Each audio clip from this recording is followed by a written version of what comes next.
అనేక రకాలుగా మరి ఆనాడు బీఆర్ఎస్ ప్రభుత్వము ప్రతి ఇంటికి కేసీఆర్ ఫలితాలు అందే విధంగా చేయడం జరిగింది. అదేవిధంగా ఊరు చూసుకుంటే ప్రతి ఊరు కూడా నందనవనంగా ఉండాలని చెప్పేసి మరి ప్రతి ఊరు సచివాలయానికి డైరెక్ట్గా హైదరాబాదు సచివాలయం నుండి గ్రామ సచివాలయానికి ప్రతి నెల 260 కోట్ల రూపాయలు పల్లె ప్రగతి పేరు మీద గ్రామాలకు నేరుగా నిధులిచ్చిన చరిత్ర కేసీఆర్ గారిది. మొత్తం అన్ని ప్రతి ఊరికి నూతనంగా 26 లక్షల రూపాయలతో గ్రామ పంచాయతీ భవనం, అదేవిధంగా ప్రతి ఊరికి ట్రాక్టరు, ప్రతి ఊరికి ట్రాలీ, ట్యాంకరు, నర్సరీ, పల్లె ప్రకృతి వనము, శ్మశాన వాటిక, డంపింగ్ యార్డు, సెగ్రిగేషన్ షెడ్డు, క్రీడా ప్రాంగణం, ఈ రకంగా గ్రామానికి సంబంధించిన అన్ని మౌలిక సదుపాయాలతో పాటు సీసీ రోడ్లు ఏమీ అడగకముందే గ్రామానికి సర్పంచ్ కథానాయకుడు ఏర్పాటు చేసి అనేక రకాలుగా గ్రామాన్ని సర్వతోముఖాభివృద్ధి చేసి భారతదేశంలో ఎక్కడా లేనంత అభివృద్ధి గ్రామాలు చెందితే దేశ స్థాయిలో 36 జాతీయ అవార్డులు గ్రామ పంచాయతీలకు ఇస్తే మరి మొదటి 10 స్థానాలు తెలంగాణకే, రెండవ 10 స్థానాలు అంటే 20లో 18 స్థానాలు మరి ఆనాడు తెలంగాణకు రావడం జరిగింది. గణపురం నియోజకవర్గంలో జాతీయ స్థాయిలో నెల్లుట్లకు సఫిషియంట్ డ్రింకింగ్ వాటర్ అనే విషయంలో నెల్లుట్లకు జాతీయ అవార్డు రావడం జరిగింది. ఆ రకంగా గ్రామాలను మరి సర్వతోముఖాభివృద్ధి చేసి దేశంలోనే ఆదర్శ గ్రామాలు గణపురం మన తెలంగాణలో ఉండే విధంగా కేసీఆర్ గ్రామాలను అభివృద్ధి చేశాడు. అంతేకాకుండా ఇంటింటికి నల్లియడమే కాకుండా ఊరు మొత్తంలో ఎంత అవసరం ఉంటే అన్ని కొత్త వాటర్ ట్యాంకులు కట్టడం జరిగింది. ఊరు బయటికి వెళ్తే మిషన్ కాకతీయ ద్వారా చెరువులు, కుంటలన్నింటినీ కూడా మరమ్మతులు చేసుకోవడం జరిగింది. ఊరు నుంచి వెళ్ళి మండలంకు, మండలం నుంచి వెళ్ళి మండలానికి అంతకుముందు డబుల్ రోడ్ ఉంటే 4 లేన్స్, 4 లేన్స్ ఉంటే 6 లేన్స్, 6 లేన్స్ ఉంటే 8 లైన్స్ చేసి ఈరోజు మరి కనెక్టివిటీని, రవాణా వ్యవస్థను మెరుగుపరచడం జరిగింది. అనేక బీటీ రోడ్లను మరి మంజూరు చేయడం జరిగింది. గతంలో మరి నేను ఉప ముఖ్యమంత్రి ఉన్న సమయంలో అనేక రోడ్లను అదనంగా 60% రోడ్ను అదనంగా తీసుకురావడం వల్ల ఈరోజు గణపురం నియోజకవర్గ రహదారులన్నీ కూడా గొప్పగా మరి అభివృద్ధి చెందినని చెప్పడానికి నేను గర్వపడుతున్నా. ఆ రకంగా రవాణా హబ్గా తర్వాత గణపురం నియోజకవర్గం మరి జఫర్గఢ్కు రావడానికి ఇంచెల్లి ఖమ్మం తొందరగా వెళ్ళడం కోసము రైల్వే ఫ్లైఓవర్ బ్రిడ్జిని తీసుకొచ్చి మరి ఇక్కడ గొప్పగా ఏర్పాటు చేసుకున్నాం. ఆకేరు వాగు మీద మీకు అందరు కూడా తెలుసు, ఆకేరు వాగు మీద దాదాపు 12 కోట్ల రూపాయలు ఖర్చు పెట్టి అక్కడ కూడా బ్రిడ్జి తీసుకురావడం జరిగింది. అదేవిధంగా దాదాపు 5 కోట్ల రూపాయల ఖర్చు పెట్టి 50 bedded hospital, civil hospital Jafargadh head క్వార్టర్కు తీసుకురావడం జరిగింది. అదేవిధంగా జఫర్గఢ్లో ఉప్పుగల్ దగ్గర నష్కల్ ఉప్పుగల్ రిజర్వాయర్ని తీసుకొచ్చి రిజర్వాయర్ని నింపినాం. కాలువ పనులు దాదాపు మరి 2 సంవత్సరాల కానుండి తట్ట మట్టి తీయలే. దేవాదుల కోసం ఇప్పటి వరకు కాంగ్రెస్ ప్రభుత్వము 1 పైసా కూడా విడుదల చేయలేదు. 1 పైసా అంటే 1 పైసా కూడా విడుదల చేయలేదు. తట్టడు మట్టి కూడా తీయలేదు. ఒకటి ఉప్పుగల్ మెయిన్ కెనాల్ ఉంటే పనులన్నీ కూడా ఎక్కడెక్కడ ఆగిపోయినాయి. సరి అయిన సమయంలో కాంట్రాక్టర్లకు మరి బిల్లులు రాక బిల్లులు అడిగితే 25 నుండి 30% కమిషన్ ఇస్తేనే బిల్లులు ఇస్తామని చెప్పేసి స్వయంగా డిప్యూటీ సీఎం గారు మరి అకౌంట్ ఓపెన్ చేసిండు. అదేవిధంగా జిల్లా మంత్రులు అకౌంట్ ఓపెన్ చేసుకున్నారు.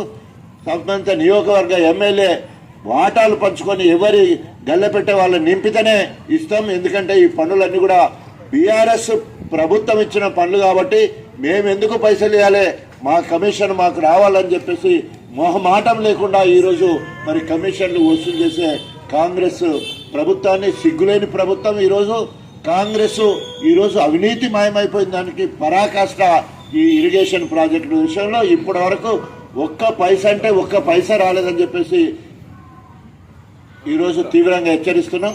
దయచేసి ప్రెస్ మిత్రులందరూ కూడా ఈరోజు 15,400 కోట్ల రూపాయలు బీఆర్ఎస్ హయాంలోనే పనులు పూర్తయిపోయి దేవాదులకు 90% పనులు అయిపోయినాయి. ఒక 10% పనులు మాత్రమే కావాల్సినది. 22 నెలల నుండి అనేక సందర్భాలలో క్యాబినెట్ మంత్రులు, ఇన్ఛార్జి మంత్రులు వరంగల్కి వచ్చి దేవాదులకు ప్రాధాన్యత ఇస్తాం, త్వరితగతిన పూర్తి చేస్తామని ముందు సంవత్సరం అన్నారు, సంవత్సరంన్నర అన్నారు, సంవత్సరం అయిపోయింది, సంవత్సరంన్నర అయిపోయింది. ఇప్పుడు 22 నెలలు వచ్చినాయి. ఇప్పటి వరకు అతి లేదు, గతి లేదు. మళ్ళీ చెప్తున్నా, తట్ట మట్టి తీయలేదు. ఇప్పటి వరకు మీరు కాలు వెంబడి చూస్తే మేము చూసుకుంటూ వచ్చాము, ఎక్కడ తట్ట మట్టి తీయలేదు. మొన్న మేము పాదయాత్ర చేస్తే ఆ పాదయాత్రలో ఒక 1015 కోట్ల రూపాయలు క్యాబినెట్ అప్రూవల్ అయింది అని మాత్రమే మాట్లాడడం జరిగింది. నిధులు విడుదల చేయలేదు. దానికి సంబంధించిన మరి రీఎస్టిమేషన్స్, టెండర్స్ అట్లాంటివి ఏం కాలేదు. కాబట్టి ఇప్పటి వరకు ఓవరాల్ గా ఒక్క పైసా అంటే ఒక్క పైసా ప్రత్యేకంగా third phase Devadula third phase 6th package Devannapeta దగ్గర సర్జిపోల్లో అంటే మనకు మన రామప్ప నుంచి వెళ్ళి దేవన్నపేటకు వచ్చి నీళ్లు సిద్ధంగా ఉన్నాయి. అక్కడి నుంచి వెళ్ళి 3 పంపులు 30,000 మెగావాట్లకు సంబంధించిన 3 మోటార్లు వచ్చి అక్కడ ఉన్నాయి. వాటిని మరి ఉత్తమ్ కుమార్ రెడ్డి కడియంశ్రీ ఆగవేదాకా హెలికాప్టర్ వచ్చి వాటిని ఆన్ చేయాలంటే ఆ మోటార్లు మొరాయించినాయి, ఆన్ కాలేదు. 3 రోజుల తర్వాత దాన్ని కొంచెం మరమ్మతు చేసి మేము పోయి అధికారులతో మాట్లాడిన తర్వాత వాళ్ళు ఆన్ చేస్తే మోటార్లు ఆన్ చేసిన తర్వాత ధర్మసార్ చెరులో ఆ నీళ్లు పడ్డాయి. దానికి మేము సీరే ఇచ్చి ఆ గంగమ్మ తల్లికి ఆరతులు బట్టి కొబ్బరికాయ కొట్టినాం. అది ప్రెస్ లో చూసి, వీడియోలు చూసి మెగాల మీద మళ్ళీ తెల్లారంగా అప్పుడు నీళ్లను ఆఫ్ చేసి మళ్ళా మోటార్లు ఆఫ్ చేసి తెల్లారంగా మళ్ళీ కడియం గారి ప్రోటోకాల్ పాటించి, ముందు ప్రోటోకాల్ పాటించలే 6 ఎమ్మెల్యేలు తర్వాత 3 మంత్రులు వచ్చి మళ్ళీ మోటార్లు ఆన్ చేస్తే ఈసారి పైపులు వలిగిపోయినాయి. అంటే ఐరన్ లెగ్గు. ఇప్పటి వరకు ఆ పైపుల మరమ్మతు చేయలేదు, మోటార్లు ఆన్ చేయలేదు. దాని మెయింటెనెన్స్ కోసము కనీసం 5 కోట్లు విడుదల చేయాలంటే ఇప్పటి వరకు దేవాదుల కోసము 5 కోట్లు విడుదల చేయలేదు. తర్వాత 104 కోట్ల రూపాయలతో 2022లో కేటీఆర్ గారు 3 లిఫ్టుల కోసము 104 కోట్లు మంజూరు చేయడం జరిగింది. ఒకటేమో తరిగొప్పల లిఫ్టు, రెండవది మన గుళ్ళసాగరం లిఫ్టు, మూడవది మన ఉప్పుగల్లు నష్కల్ రిజర్వాయర్ లిఫ్టు. 3 లిఫ్టుల ద్వారా 52 గ్రామాలకు నీళ్ళిచ్చే పరిస్థితి ఉంటే ఈ రోజు వరకు తట్ట మట్టి తీయలేదు. అటు సైడ్ కూడా మొన్న పిండాలు రెండోసారి కడియం శ్రీగారికి, కాంగ్రెస్ పార్టీకి, రేవంత్ రెడ్డికి 3 పిండాలు ధర్మాపురంలో పెట్టడం జరిగింది. ఆడ పెద్ద బహిరంగ సభ పెట్టి జేసీబీ తీసుకొచ్చి 3 బకెట్లు తీసాటేసింది అంతే తప్ప ఆ కాలువ పని మొదలు పెట్టలేదు. దాదాపు 22 నెలలైంది. అప్పుడేమో 17 నెలలైనా తట్టమట్టి తీయకపోతే దేవాదుల దగ్గర నేనే పిండాలు పెట్టినా.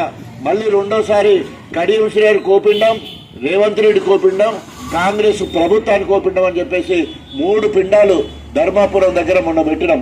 ఎందుకంటే ఇప్పుడు పోయి చూడొచ్చు, వెంకటాపూర్కు నీళ్లు రావాలి, ధర్మపురం నీళ్లు రావాలి, మన మల్లకపల్లి నీళ్ళు రావాలి, బంగాళపల్లి నీళ్ళు రావాలి. సుక్క నీళ్ళు లేవు, చెర్లు కూడా ఇన్ని అంత వానబడ్డ కూడా ఎత్తైన ప్రదేశాలు కాబట్టి వాటికి ఇప్పటి వరకు నీళ్లు రాలేదు. అదేవిధంగా ముప్పారం, నారాయణగిరి, వేలేరు పెద్ద చెరువు, పీసర పెద్ద చెరువు, మండలగూడెము, లింగంపల్లి, శ్రీపతిపల్లి, కొండాపురం అవన్నీ కూడా అట్లాగే ఉన్నాయి. కాబట్టి ఈ రోజు 22 నెలల్లో మళ్ళీ చెప్తున్నాం, తట్ట మట్టి తీయలేదు, పైసా విడుదల చేయలేదు ఇప్పటి వరకు కూడా. కానీ ఏం చెప్తాడంటే 104 కోట్లు కూడా ఈయన ఖాతాలో వేసుకొని 1024 కోట్లు తీసుకొచ్చిందంటే 104 కోట్లు అప్పటికి కూడా ఆయన ఖాతాలో వేసుకుంటాడు వచ్చినట్టే. ఇప్పుడు వచ్చేటప్పుడు ఇక్కడ కోనాచలం దగ్గర మేము అందరం కలిసి ఫోటో దిగినాం. ఆ ఫోటో సోషల్ మీడియాలో పెడతాం. ఏది యంగ్ ఇండియా ఇంటిగ్రేటెడ్ పాఠశాల 250 కోట్ల రూపాయలు కోనాచలంలో కట్టేసినాం, పెట్టేసినాం అని చెప్పేసి మొత్తం లింగాల గణపురంలో చెప్తాడు, వేలేరులో చెప్తాడు, చిలుపూర్లో చెప్తాడు. ఇంటిగ్రేటెడ్ స్కూలు 250 కోట్ల రూపాయలతోటి మరి పనులు ప్రారంభించామని చెప్తాడు. అది టెండర్ కాలే. ఆడ వర్చువల్ గా రేవంత్ రెడ్డితో అక్కడ బోర్డు వేసిందే తప్ప తట్ట మట్టి తీయలేదు. కనీసం టెండర్ లేదు దానికి. ఎందుకంటే పైసలు లేవు. పైసల అప్పు కోసము రేవంత్ రెడ్డి ముఖ్యమంత్రి గారు యంగ్ ఇండియా రెసిడెన్షియల్ స్కూళ్ళ కోసము 25,000 కోట్ల అప్పు కోసం తిరిగితే ఎవరు కూడా ఇస్తలేరు. ఎందుకంటే నా చేతులు ఏం లేవని చేతులు ఎత్తేసాడు. చెప్పుల దొంగను చూసినట్టు అప్పులకు పోతే చెప్పుల దొంగలను చూసినట్టు నన్ను చూస్తున్నారు, నన్ను ఉంచి కాదని చేతులు ఎత్తేయడంతో ఎవరు కూడా అప్పు ఇవ్వడానికి ముందుకు రావట్లే. ఆ పైసలు అక్కడ పుట్టక ముందే ఈడ మాత్రం ఇక్కడ పిల్ల పుట్టక ముందే కుళ్ళ కట్టినట్టు ఇక్కడ మాత్రం మొత్తం కూడా మరి కడియం శ్రేణి మాత్రం 250 కోట్ల రూపాయలు పని అయిపోయిందట. చాగల్లో గణపురము ఇందిరానగర్ దగ్గర నుంచి వెళ్ళి ఆర్ఎస్ మెయిన్ కెనాల్ కాలువ పోతుంది.